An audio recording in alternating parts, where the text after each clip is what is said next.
কে সৃষ্টি করার পরে আল্লাহ বললেন, আদম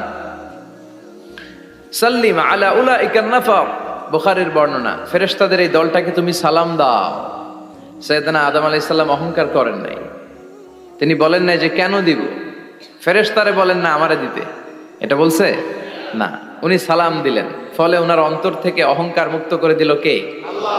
বিশ্বনবী বলেছেন, আল বাদিউ বিস সালামি বারিউম মিনাল কিবর, আগে আগে যে সালাম দিয়ে দেয় আল্লাহ তার অন্তর থেকে অহংকার তুলে নেয়।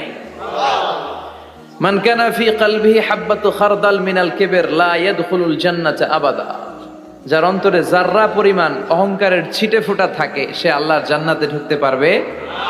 আল্লাহর জান্নাতে ঢুকবে বিনয়ীরা। কারা?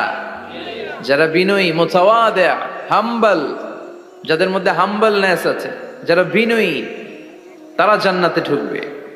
তো সাইয়েদনা আদম আলাইহিস সালাম বিনয়ের পরিচয় দিলেন, কিন্তু শয়তানকে আল্লাহ বললেন উসজুদু, শয়তানকে বললেন শয়তান সেজদা দাও।